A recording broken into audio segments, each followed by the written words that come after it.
Ok, esto ya está grabando. Vale. Buenos días, Marlene. Hola, buenos días, José. ¿Cómo estás? Bien, bien, gracias. Yo siempre empiezo las entrevistas preguntando lo mismo. ¿Por qué haces cine? Ok.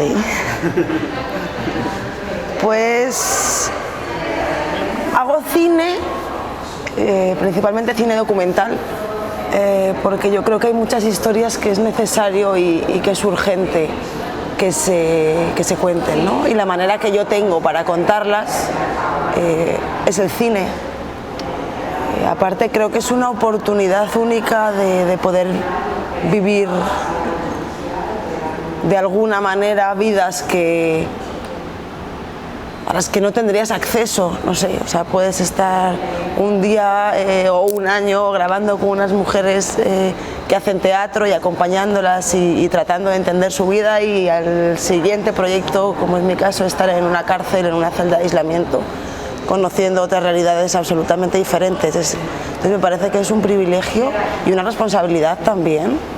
Es como que ver el mundo desde un agujerito y tienes la posibilidad de entrar en distintas y conocer distintas realidades y luego tratar de contarlas, que ahí es donde está la responsabilidad, ¿no? Entonces, creo que más o menos te he contestado. Sí. Por ejemplo, ¿tú eres aquí española? ¿De dónde eres? Yo soy de León. De León. ¿Y de Sí. algún pueblo en concreto? No, de León, ciudad. De León capital. Sí. ¿Y viviste en León siempre? Viví ahí hasta los 18 años. ¿Te fuiste a la universidad en Madrid? Me fui a Salamanca, Salamanca. estudié 3 años en Salamanca, luego me cambié a la Universidad de Madrid y estudié ahí hasta que terminé la carrera, 2 años. ¿Y tenías claro siempre de hacer cine? ¿O fue a través de estudiar que encontraste una vocación? O... Estudiando, a mí hay una cosa así como muy curiosa que a mí me cambió la vida. Estaba estudiando en Madrid y me faltaban unos créditos sueltos, ¿no? Que había que conseguirlos con unas actividades como extras que tenía la universidad. Entonces me faltaba un crédito y me enteré de que había una semana que le llamaban la Semana de la Solidaridad. Entonces que había distintos eventos, charlas y estaba interesante, y que además si vas a algo de eso, a no sé cuántas horas, te daban un crédito, y dije, pues esto me interesa. Entonces fui a varias de las cosas que había de esta Semana de la Solidaridad y una de ellas era una chica contando su experiencia sobre cómo había hecho su proyecto de fin de carrera, que había sido un vídeo en una ONG en Mozambique, y que la universidad le había dado una beca para eso. Entonces yo estuve toda la charla así, diciendo, tenía que decidir sobre qué iba a hacer mi proyecto de fin de carrera y no lo tenía claro. Entonces oí eso y yo salí de ahí diciendo, yo quiero hacer esto. O sea, y les dije a mis amigas, bueno, yo voy ahora mismo, para no perder el impulso, voy ahora mismo a la oficina esta que dicen de cooperación a preguntar cómo funciona esto, porque yo me voy a ir con esto. Mis amigas así, una decía, sí, yo me voy contigo, la otra decía, no, estás loca, y como yo soy muy terca, pues dije sí, fui directamente, me informé, y dije, bueno, yo me voy con esta beca, si me la dan, vamos, seguro. Entonces ahí empezó una gincana durante varios meses, porque tenías que buscar la ONG tú, o sea, primero tener un proyecto, presentarse a una ONG que estuviera interesada en tu proyecto, y luego conseguir millones de cartas y de papeles de gente de la universidad, que un tutor, tenías que luego conseguir el equipo por tu cuenta, en miles de desarrollo del proyecto, presupuesto, todo esto. Terminé la gincana, entregué los papeles, bueno, encontré a una ONG, la verdad que no fue fácil, tuve que ir a África al principio, entonces escribía, igual te digo, 30, 40 ONGs en África, y no me contestó ninguna, no, nunca. Entonces yo dije, no, se me está acabando el tiempo y aquí no veo yo mucho futuro. Entonces dije, a Latinoamérica, y quería ONG que trabajara con mujeres y con niños. Entonces, de casualidad, buscando en internet, encontré una ONG en El Salvador que se llama Asociación CINDE. Yo no conocía nada, bueno, un conocido, un amigo había ido a El Salvador, pero yo no sabía mucho sobre El Salvador, más bien nada. Pero bueno, les escribí porque me parecía que los programas que tenían en la ONG eran interesantes, Les escribí un email y al día siguiente me contestaron y me dijeron que aparte de tener una oficina en Madrid, aunque era una ONG muy, muy pequeña, que era lo que yo quería, que fuera una ONG pequeñita, tenían unos socios en Madrid y me dijeron, sí, nos interesa mucho, vente a la oficina y cuéntanos el proyecto. Entonces ahí me fui, ya presentamos el proyecto juntos, me dieron la beca y ya me fui a El Salvador. Y ahí, en ese viaje, que haciendo ese vídeo promocional para la ONG, empecé a trabajar así grabando gente, a tener contacto con la gente, y empecé a grabar para hacer un corto documental, y ahí fue donde dije, esto es lo que me gusta y esto es lo que quiero hacer. En el culo del mundo lo encontraste. Sí, por eso volví a hacerlo y por eso vivo allí. ¿Y cómo empiezas a grabar a estas vendedoras ambulantes? ¿Por qué hacer una película sobre ellas? ¿Por qué no hacer una película sobre...? Porque allí habría muchas realidades sociales difíciles y terribles, ¿no? ¿Qué digo de difíciles? Terribles. ¿Por qué ellas? ¿Qué te empujaron? ¿Vale? Tú querías de mujeres, pero ¿por qué ese punto de mujeres? Bueno, punto es un poco raro decirlo, pero ¿por qué ese grupo de mujeres? Pues claro, cuando yo llegué la primera vez no tiene nada que ver con el documental, ¿no? O sea, yo llegué a la ONG, les hice un vídeo promocional y ahí conocí a algunas de las protagonistas de Cachada. Y después, claro, yo las conocí en los mercados.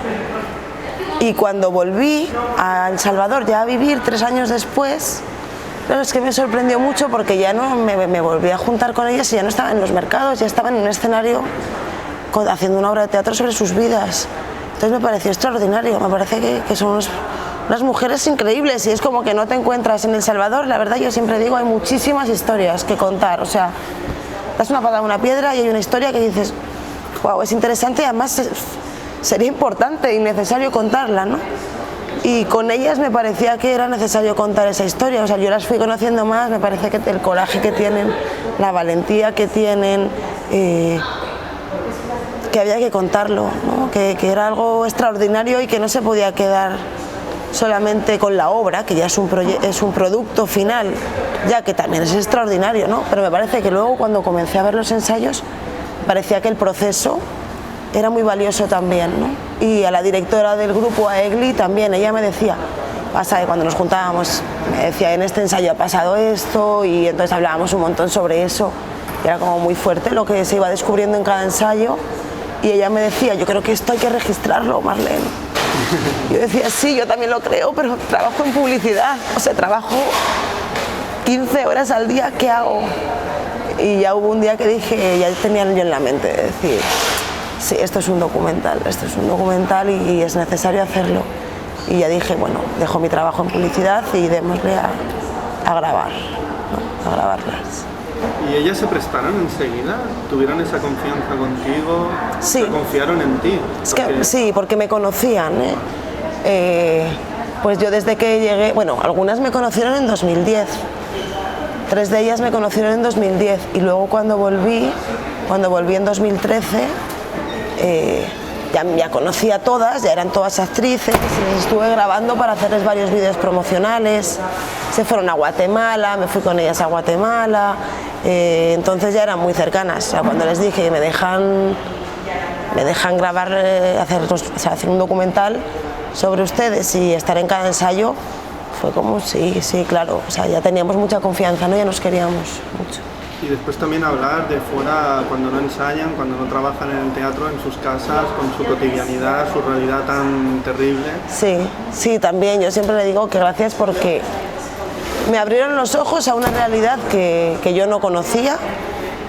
Me permitieron estar en cada ensayo, que para mí fue un lujo, porque yo también viví con ellas ese proceso, que fue un proceso increíble.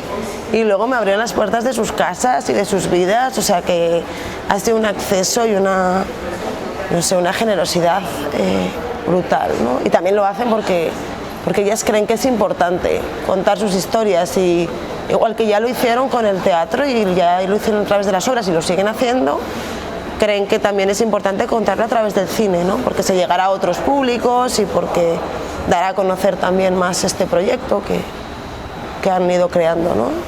Tu mirada en la película es como un testigo de lo que está sucediendo, te metes mucho lo que está sucediendo, pero a la vez tienes la sensación de que estás como ausente. O sea, la cámara está, pero no está. No sé cómo explicarlo. Pero yo viendo la película tuve esa sensación. O sea, sabemos que hay una cámara que está registrando y documentando todo eso que está ocurriendo, todas esas alegrías y tristezas juntas. Sí. Y aquello que no es ni alegría ni tristeza. Pero, o sea, la cámara no juzga en ningún momento, y sobre todo la cámara está allí pero no está. O sea, fue difícil colocar la cámara en los ensayos, en sus casas, porque ese era el dispositivo de la película, fue difícil encontrarlo. La verdad que no. O sea, bueno, claro, la tenía que hacer yo durante todos los ensayos. Conseguí una cámara que me dejaron, que de hecho que grababa en cintas, cintas mini DV. Ahí tengo el montón de cintas en una caja, sí. Entonces, claro, yo les dije a ellas, hay un conocido que sí que es camarógrafo y que dice que me nos echa la mano y que no me cobra nada, ¿no? Porque yo no tenía presupuesto. ¿Qué os parece? Entonces hubo algunas que dijeron sí, no hay problema, y otras me dijeron no, o sea, meter a alguien externo y además un hombre en esto es un proceso muy personal, muy íntimo, que es verdad. Y me dijeron, contigo tenemos confianza, entonces preferimos que lo hagas tú. Y dije, vale, no hay problema. Entonces cogí la cámara y dije, bueno, pues aquí lo hago yo o no tenemos esta película. Entonces creo que también lo que podría haber sido una desventaja, que es el hecho de que yo no soy camarógrafa profesional y que me tuve que lanzar a la aventura con una cámara, al final se convirtió en una virtud de la peli, porque ellas se olvidaban de que yo estaba. O sea, al principio estaban como un poco más pendientes, pero como yo llegaba a cada ensayo, y fueron como 50 ensayos, ellas lo dicen, se olvidaban de que yo andaba por ahí. Y yo no daba ni un ruido, yo trataba de estar ahí y pasar desapercibida, porque además me encanta esto, ¿no? Me encanta ser un testigo así, que no interviene, que está simplemente registrando lo que pasa. Me parece que es un privilegio, o sea, para mí fue un privilegio estar en todos esos ensayos, porque no solamente es lo que sale en la película, hay otras 139 horas de grabación en las que yo aprendí muchísimo de la vida, o sea, y que fue un regalo poder estar ahí. ¿Lo que ibas grabando, ellas lo veían? No. Vale. No. ¿No te pidieron verlo? No. Vale. O sea, una confianza total en ti. Confianza total, sí. Y después de 139 horas, ¿cómo consigues llegar a esa película? Porque eso a mí me parece muy complicado editar eso. Sí, fue complicado. Hay muchas historias, ¿no? De hecho, hacer una serie. Sí, mis amigos me decían, Marlene, deja de grabar ya, que estás haciendo una serie. Sí, lo que pasa es que me parecía importante a mí registrar el proceso de transformación. Entonces, o sea, yo creía necesario que grabar tanto, ¿no? Grabar durante todo el tiempo que yo pudiera para poder mostrar una evolución en ellas, ¿no? Sí que es verdad que en un principio, o sea, como la peli fue cambiando sobre la marcha, yo dije, esta historia es interesante y es que hay que contarla porque lo que pasa ahí es extraordinario, vamos a grabar, pero para mí al principio la idea era contar la historia de estas mujeres que se dedicaban a la venta ambulante y que ahora querían ser actrices de teatro. O sea, esa era mi primera idea, ¿no?, sobre la película, como el camino épico, ¿no?, hasta conseguir ser actrices de teatro. Pero como cuando comencé a grabar y a estar en cada ensayo, claro, la película ya en mi cabeza fue cambiando, porque ya empecé a descubrir todo lo que estaba pasando en los ensayos, cómo se tenían que enfrentar con sus propios pasados, cómo tenían que lidiar con sus traumas, y empecé a ver que estaba pasando ahí enfrente de mis ojos una transformación en ellas, ¿no?, una transformación muy esencial, que es ir dándose cuenta de cómo es la relación con sus hijos y de dónde viene eso, y decidir cambiarlo, ¿no? Pues sí, después de todo el proceso, ¿no?, y de descubrir lo que iba pasando en cada ensayo, pues decidí que la historia ya no era como la aventura épica de unas mujeres que se dedican a la venta ambulante y que ahora quieren ser actrices de teatro, sino, o sea, la historia que está encachada, ¿no?, que es ir viendo cómo ellas van lidiando y se van enfrentando con sus pasados y cómo eso las va transformando. Entonces ya, claro, a medida que pasaba el rodaje, yo ya mentalmente la película iba siendo otra, ¿no? Cuando llegué al montaje, nos reunimos con el editor, que se llama Fran Barba, que es un español también, que vive en México. Entonces íbamos a editar a distancia. Todos son exiliados, ¿eh? Sí, todos exiliados. O emigrantes. Sí. Entonces le pasé todo el material, le conté muy por encima, pero yo quería que él viera el material. Y después, una vez que lo había visto, yo le iba a decir de qué iba la película que yo quería contar con todo ese material, porque con ese material se podían haber hecho 10 películas o 15 películas diferentes. Pero claro, yo quería asegurarme de que la película que yo quería hacer se podía contar con ese material, porque además, como yo quería que fuera una película observacional sin entrevistas, entonces o tienes el material para contarla o no lo tienes. Entonces, ¿había material suficiente para contar tu historia? Sí. Esa era la idea. Sí. Y fue una gran alegría cuando le dije, ¿de qué crees que va esta película? De haber visto el material, le dije, vaya Fran, ¿de qué va esta peli? ¿Pero él vio todas las horas? Sí, él vio las 140. O sea, nos tomamos un tiempo, él vio las 140 horas una vez, yo las vi 2 veces, anotando, ¿no? Vale. Fue como un mes. Sí, los momentos que a ti te impresionaban más Sí. o iban hacia esa idea que tú de película Sí. tenías. O incluso cosas pequeñas que era como, esto tal vez me puede servir. Y luego, es verdad, ¿no? Que esa cosa pequeña que te llamó la atención y que igual no tiene tanto que ver con tu historia, en un momento en el montaje dices, ah, mira, en el ensayo 1, minuto 3, pasó esto, ¿no? Entonces, cuando le pregunté de qué va la peli, me dijo lo mismo que yo quería contar y dije, bien, vamos bien. ¿Y dónde encontraste al mundo? Fui a un taller a Cuba, a un taller de Ibermedia, nos seleccionaron en el proyecto para ir a un taller de Ibermedia de desarrollo de proyectos. ¿San Antonio? No, No, en otro lado. sí, en otro lado. Porque San Antonio es la más famosa, ¿no? Sí, claro, es que o sea, esto es como un taller que lo hacen anualmente y cada año se hace en un sitio. Es para proyectos centroamericanos y del Caribe, proyectos en desarrollo. Entonces me seleccionaron, fue una gran alegría porque fue la primera vez que alguien como que me dio una palmadita en la espalda de vas bien, ¿no? Y me sirvió muchísimo ese taller. Fueron 12 días muy intensos. De hecho, mi tutor, tenía un tutor de guión que fue Isaki Lacuesta. Mi querido Isaki. Sí, y me sirvió muchísimo ese taller. También ha pasado por aquí. Ah, sí. 2 veces, ¿eh? Ah, pues mira. Pues sí. Ahora lo estamos. Mañana en el Art Santa Mónica inaugura una exposición. Ah, pues ya me vas a contar porque me gustaría verle después de tanto tiempo y no sé cómo contactar con él. Lo hubiera querido invitar a ver la peli ya terminada porque pues sí, él trabajó conmigo estuvimos 12 días Sí. trabajando en el proyecto, ¿no? Ay, pues mañana lo puedes ver. Ah, ya me vas a decir a la qué hora. Sí. Sí, sí. Pues sí, entonces con Isaki a mí me sirvió mucho, sobre todo en una cosa, yo tenía mucho miedo a mi material, porque yo soy muy perfeccionista y me costaba mucho ver mi material, ¿no? Porque, bueno, a medida... Encontrabas errores por todo. Sí, todo el rato veía el material y era, no, Mara, no te muevas, no te muevas, no te muevas, no te muevas. Me moví, era como, ¿por qué? Y claro, a medida que va avanzando los ensayos voy mejorando como camarógrafa, ¿no?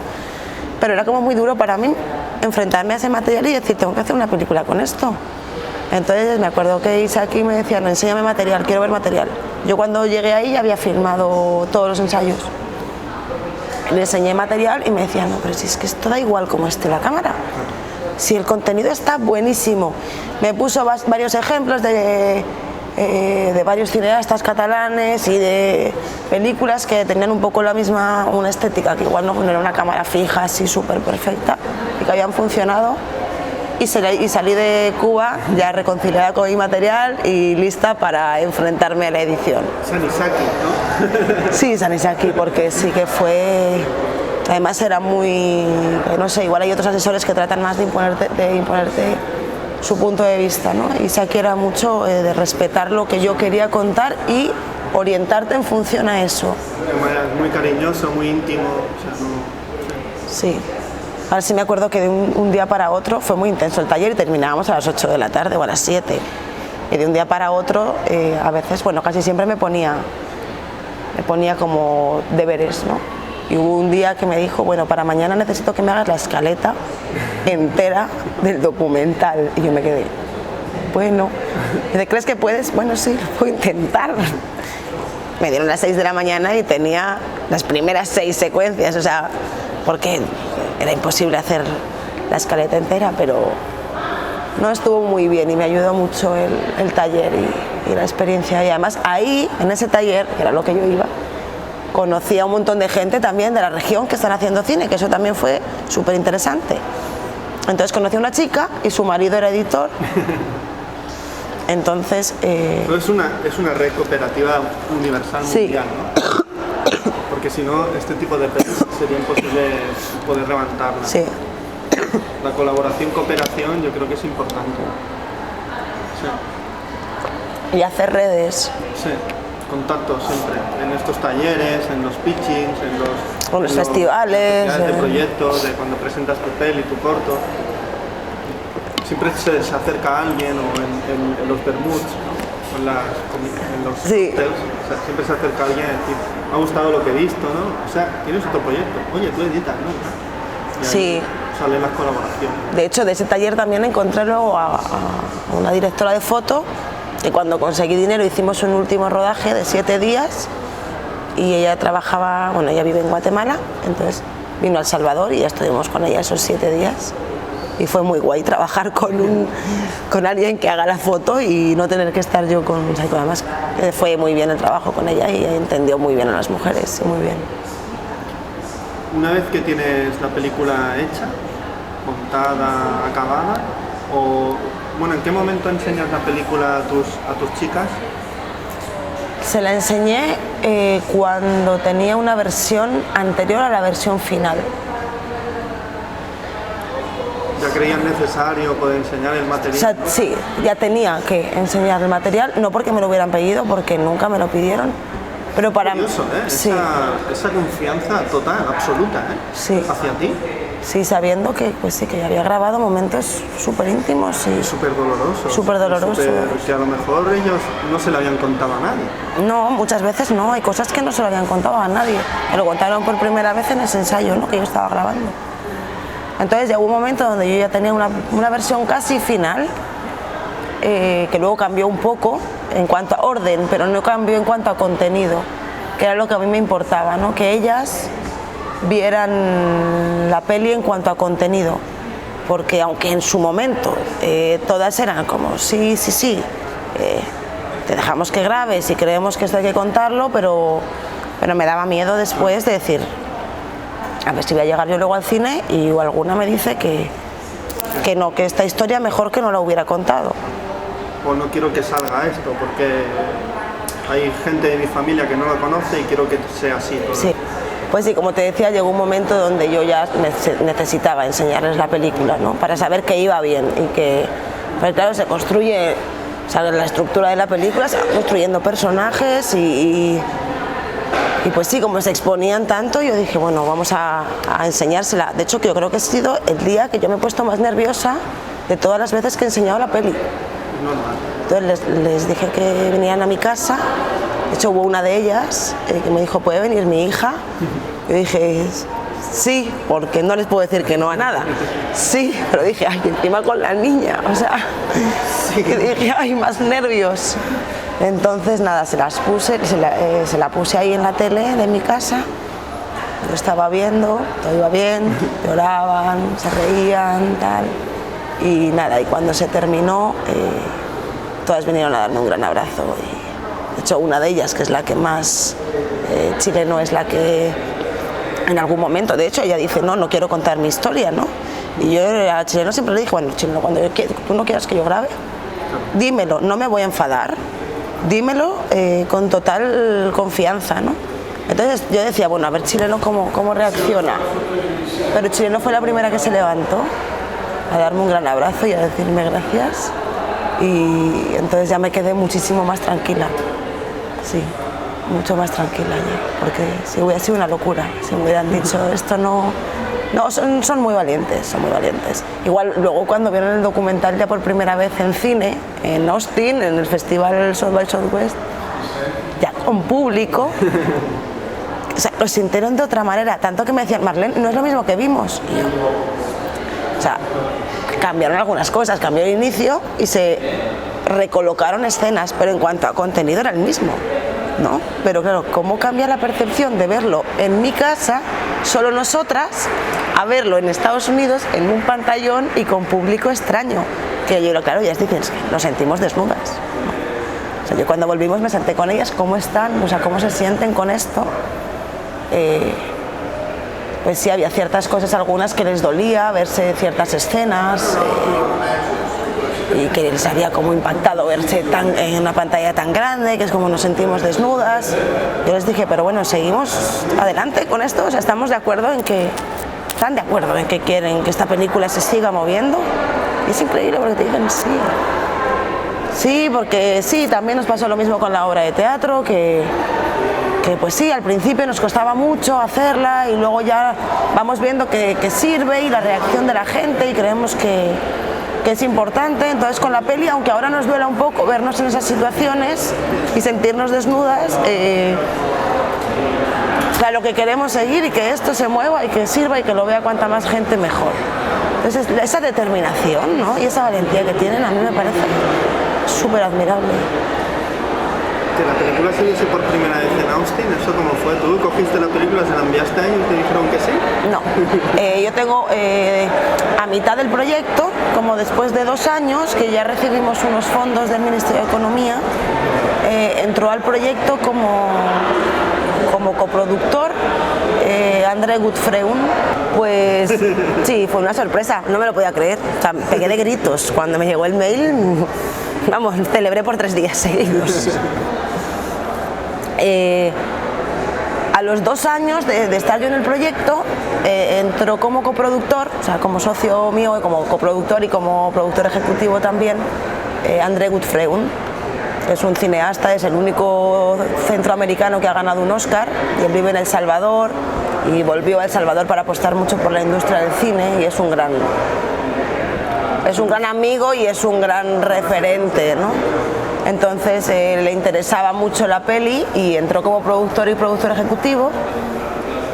Y bueno, cuando ya la película estaba cuando estábamos terminando de editar, en un viaje que él hizo a Austin, se reunió con la gente de South by Southwest, les enseñó el tráiler de la peli y le dijeron que estaban interesados, que le parecía muy interesante y que le mandáramos la película cuando la tuviéramos terminada. Entonces nada, como 2 años después o como 1 año después que la peli ya estaba terminada, aplicamos.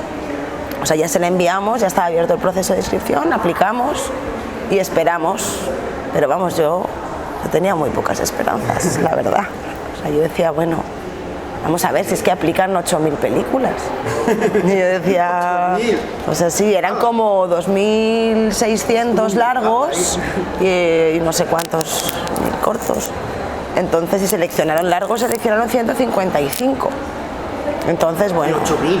Sí, es como, no te lo esperas.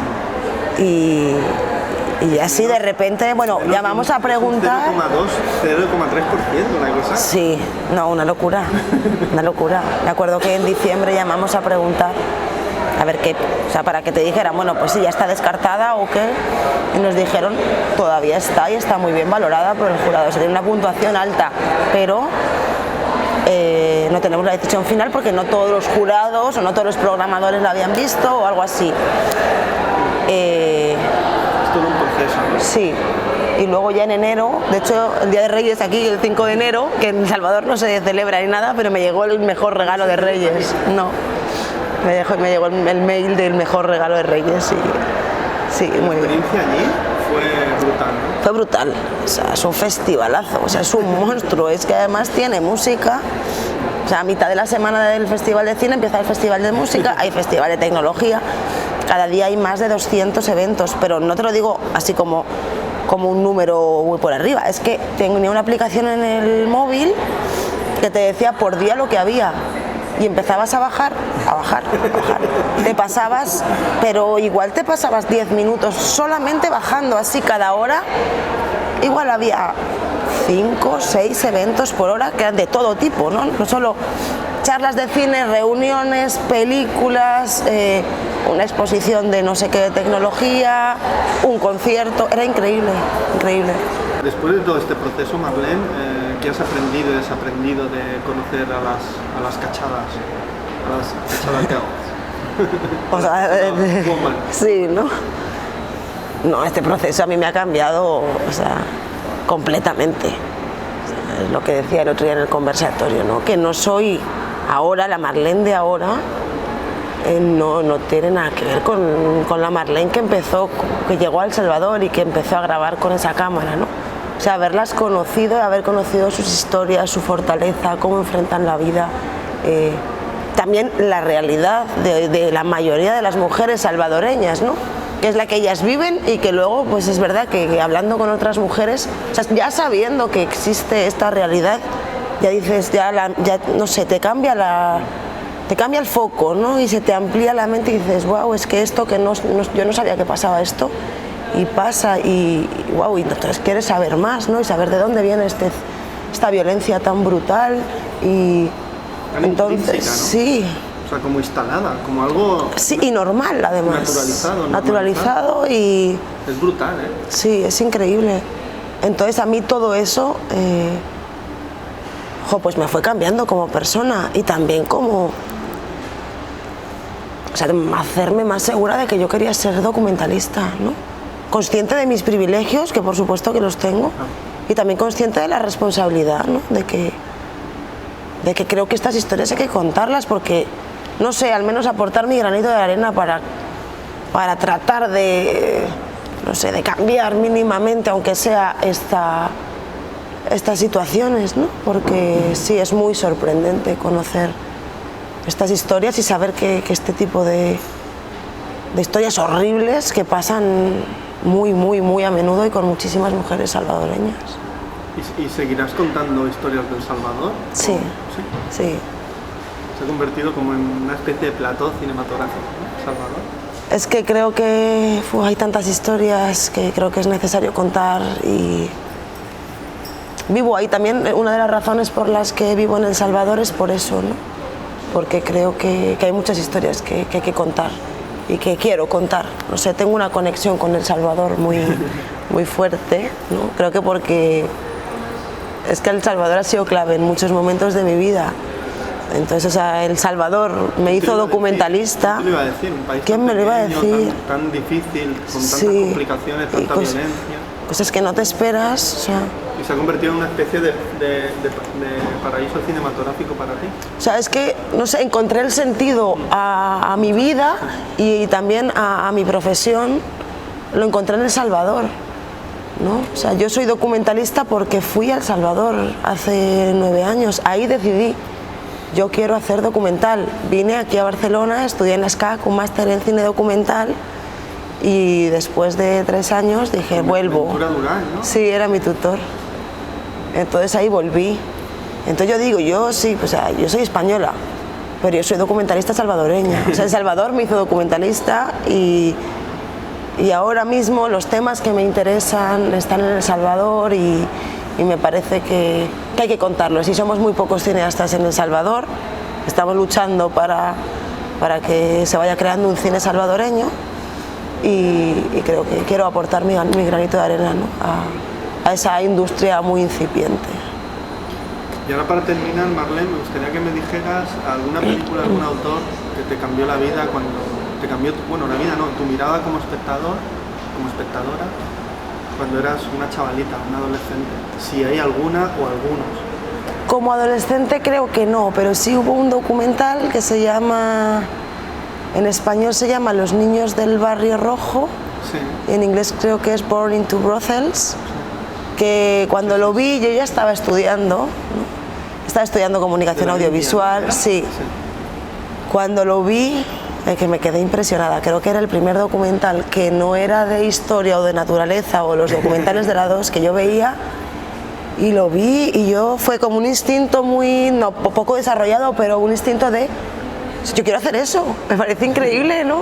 Que yo quiero hacer eso y siempre lo recordaré porque me encantó y le vi el trasfondo y me impulsó, no sé, muy inconscientemente, porque te digo, después de verlo no es que yo saliera corriendo a una escuela de cine, pero sí fue como, wow, yo esto quiero hacer. Sí, la mecha se encendió sí. ese día. Pues Marlene, un placer hablar contigo. Muchas gracias. Muchas gracias por tu película. Y yo siempre digo hasta la próxima película. Ojalá que sí, ojalá que pronto. Pues muchas gracias.